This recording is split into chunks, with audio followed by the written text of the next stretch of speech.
ሰላም ጤና ይስጥልን የተከበራችሁ አውታር ሚዲያ ተመልካቾች የዕለቱን አንኳር መረጃዎች ይዤላችሁ ቀርብ ያለው በየዕለቱ የሚለቀቁ ዕለታዊና ታማኝ መረጃዎች ተካፋይ እንድትሆኑ ሰብስክራይብ ማድረግ እንደዚሁም ደግሞ የደወል ምልክቱን በመጫን የቻናሉ ቤተሰብ እንድትሆኑ ጋብዛለሁኝ። ከዕለቱ አንኳር መረጃዎች መካከል በኦሮሚያ ክልል ወረ ጃርሶ ወረዳ አንድ ታታ ሙሉ ህዝብ ታፍኖ ስለመወሰዱና ከነዚህም መካከል 6 የሚሆኑት ስለመገደላቸው መረጃ አካፍላችኋለሁ። እንደዚሁም ደግሞ በትግራይ ክልል የቀጠለው የህወሓት ወጣቶች አፈሳ ጋር የተያያዘ መረጃ አለ።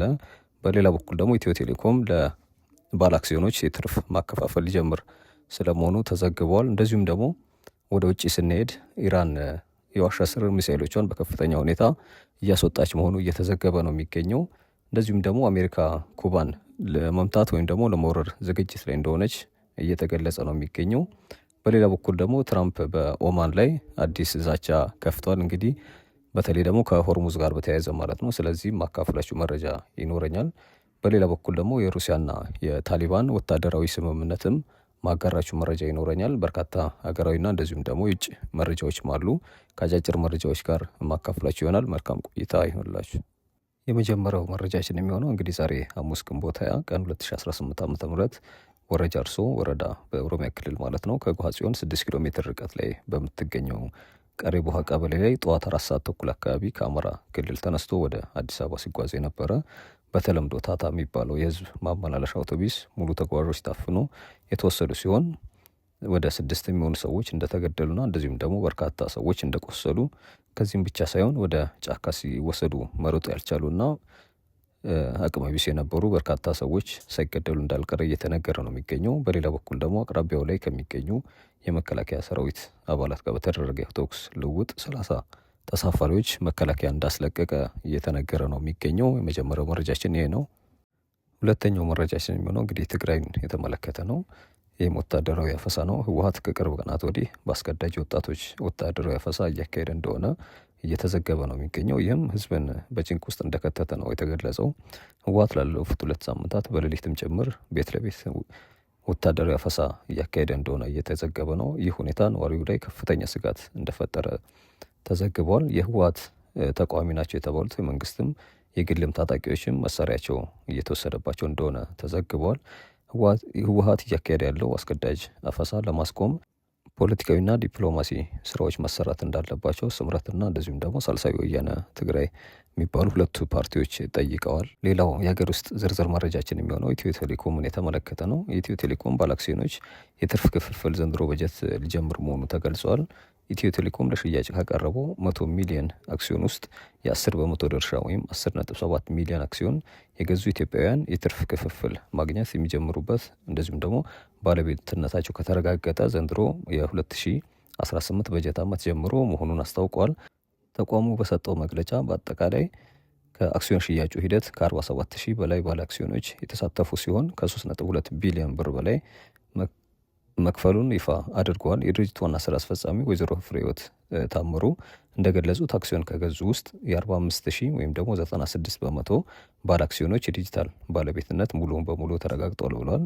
በቀሪዎቹ 3 በመቶ አካባቢ የሚሆኑ ባለ አክሲዮኖች ላይ የታዩ የዲጂታል መታወቂያ እንደዚሁም ደግሞ የማንነት ማረጋገጫ ክፍተቶች እንደተቀረፉ ወዲያውኑ የባለቤትነት ማረጋገጫ የሚሰጣቸው መሆኑን ጠቁመዋል።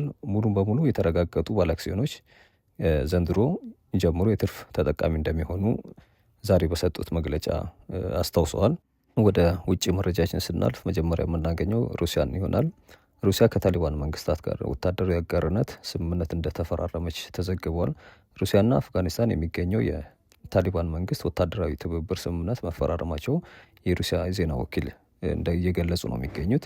ስምምነቱ የተጠናቀቀው ሞስኮ ክልል በተካሄደ ዓለም አቀፍ የደህንነት መድረክ ላይ ሲሆን ይህም የሩሲያ ብሔራዊ ደህንነት ምክር ቤት ጸሐፊ ሰርጌይ ሾይጉ እና የአፍጋኒስታን መከላከያ ሚኒስቴር መሐመድ ያዕቁብ ካደረጉት ውይይት በኋላ እንደሆነ ተገልጿል።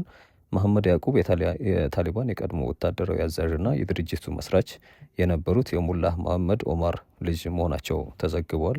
ሌላው መረጃችን የሚሆነው እንግዲህ ኢራንና አሜሪካን የተመለከተ መረጃ ነው የሚሆነው። በሳተላይት ምስሎች በወጡ መረጃዎች መሰረት ከሆነ ኢራን ቡልዶዘሮችንና ገልባጭ መኪኖችን ብቻ በመጠቀም ሚሳኤሎቿን ከመሬት በታች ካሉ ማከማቻ ወይም ዋሻዎቿ በኩል በከፍተኛ ፍጥነት እያስወጣች መሆኑ ሲኤንኤን ዘግቧል። ይህ እርምጃ በከፍተኛ መጠን ያለው የአሜሪካና የእስራኤል የጦር መሳሪያ የበላው ወታደራዊ ስትራቴጂ ሲሆን ፕሬዚዳንት ትራምፕ የኢራንን ጦር መሳሪያ ክምችት አውድመናል የሚለውን ንግግር ጥያቄ ውስጥ የከተተ እንደሆነ ተዘግቧል። በጦርነቱ ወቅት የአሜሪካና የእስራኤል ጥምር ጥቃቶች ከመሬት በታች ያሉትን የሚሳኤል መውጫና እንደዚሁም ደግሞ መተላለፊያዎችን ገድሎ ወይም ደግሞ ዋሻዎች በመዝጋት የሚሳኤል ማስወንጨፊያዎቿን እዚያው ማጥመድና ኢራንን የመተኮስ አቅም እንድታጣ ማድረግ እንደነበር ተዘግቧል። አሁን ላይ ግን ኢራን ቀላል የሆኑና የምህንድስና መገልገያዎችን በመጠቀም ፍርስራሾችን በማንሳት ወደ ሚሳኤል ክምችቶች እንደገና እየደረሰች እንደሆነ የተለያዩ መረጃ ተቋማቶች እየዘገቡ ነው የሚገኙት። ከዚሁ ጦር ጋር በተያያዘ ሌላ አጭር መረጃ አለን። የኢራን ከፍተኛ አመራሮች ከአሜሪካ ጋር በሚደረገው ስምምነት ላይ ገና ስምምነት ላይ እንዳልደረሱ ተዘግቧል።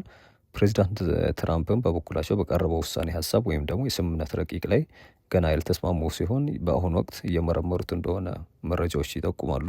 ከዚሁ ከኢራን ጋር የተያዘው ሌላው መረጃ ኢራን ከዲፕሎማሲያዊ ውይይት በኋላ 10 የህንድ መርከበኞችን መልቀቋ ተሰምተዋል። የህንድ መርከብ ባለስልጣናት እንዳስታወቀው ከጁላይ 2025 ጀምሮ በኢራን ውስጥ በእስር ላይ የነበሩ የነዳጅ ዘይት መርከብ ላይ የቆዩ 10 የህንድ መርከበኞች ዛሬ መልቀቋን እየዘገቡ ነው የሚገኙት። ሌሎች መረጃዎች እንግዲህ ሂዝቦላና እስራኤልን የሚመለከት አጫጭር መረጃዎች አሉ። ሂዝቦላ በደቡብ ሊባኖስ በተሰማሩት የእስራኤል ወታደሮች ላይ 32 ያህል ጥቃቶች መክፈቱን አስታውቀዋል።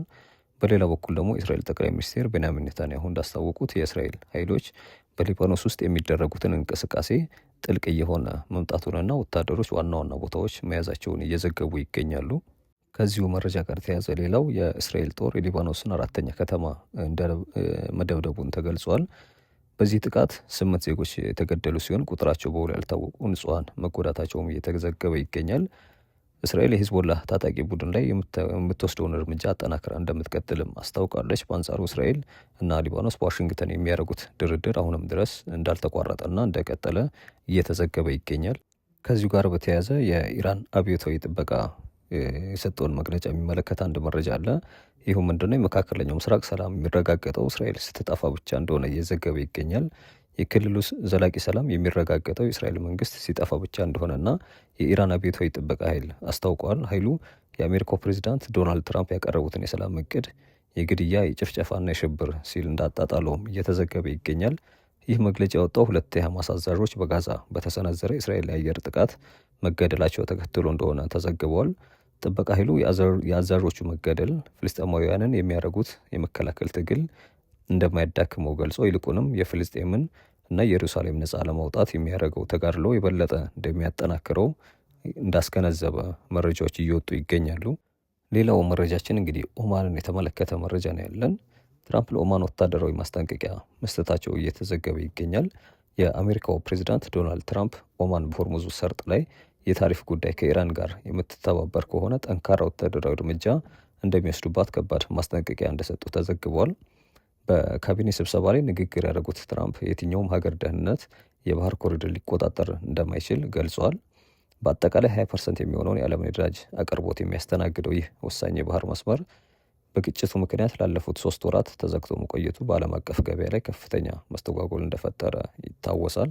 ከዚሁ ከትራምፕ ጋር በተያያዘ ሌላ አንድ መረጃ አለ። ትራምፕ በ250 ኖት ገንዘብ ላይ ማለት ነው እንዲታተሙ ግፊት እያደረጉ እንደሆነ እየተዘገበ ይገኛል።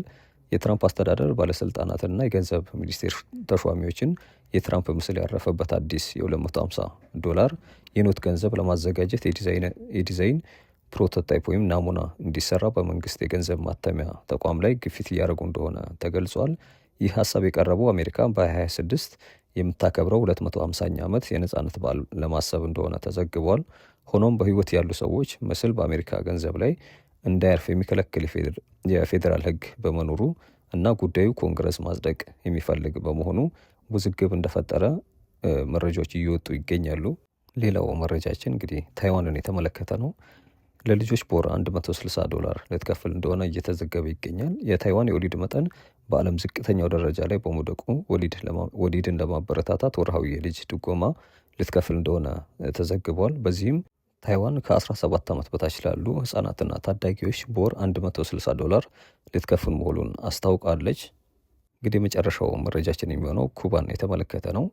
አሜሪካ ኩባን ለመምታት ዝግጅት ላይ እንደሆነች ተዘግቧል። የአሜሪካ ወታደሮችና የጦር መሳሪያዎች ኩባን ለማጥቃት ዝግጅታቸውን ጨርሰው የትራምፕን የመጨረሻ ትዕዛዝ ብቻ እየተጠባበቁ እንደሆነ መረጃዎች ወጥተዋል። እንግዲህ የዕለቱ አንኳር መረጃዎቻችን እነዚህ ነበሩ። እስካሁን መረጃዎች ተካፋይ ስለነበራችሁ አመሰግናለሁ። ነገ በተመሳሳይ ሰዓት ዕለታዊ መረጃዎች ማካፍላችሁ ይሆናል። እስከዛ ቸር ቆዩ።